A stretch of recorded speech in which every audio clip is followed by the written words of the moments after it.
Saz bilen söhbede yaman diýmäňler, adam ata ene dörende bardyr. Meşhur goşgy hemmemiz bilýäs. Şu goşgy Mahtumul Işanyň goşgysydyr diýip aýdylýar. Ýöne bu goşga ýalňyş düşünýäs. Şo ýalňyş düşünýän ýeri düzeltip gitmek istedim. Mahtumul Işan saz bilen söhbede yaman diýmäňler, adam ata ene dörende bardyr. Hawul bilen kawul ene garnynda olurum dünýäge gelende bardyr diýär. Saz bilen söhbede yaman diýmäňler, ýani saz bilen söhbet, ýani aýdym saz, gitara zat däl. Türkmençilikde ýaşullarymyz aýdýandyr. Bir dostumyz bilen aramyz gowy bolsa, oglum sen pelan dostum bilen araň yaman saz aýdy. Ýani saz diýmek siziň araňyzyň oňatlygyny, onuň bilen oňat dil tapyşyp bilýänligiňizi, araňyzyň sazlygyny bildirýär.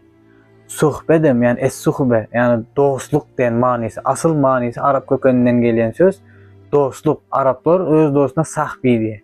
Yani es-suhbe, saz bilen söhbede, yani aranızın saz olup ve dostluklu, doğumluklu katnaşmana ya da doğumluklu bir fursata yaman diýmäňler. Adam ata ene dörende vardır, yani adam ata ene dörende dutar, gitara däl, saz bilen söhbet vardı. Adam ata bilen hovenemizin arası sazdı. Ine muny aýtjak bolýar Mahtumul Işan.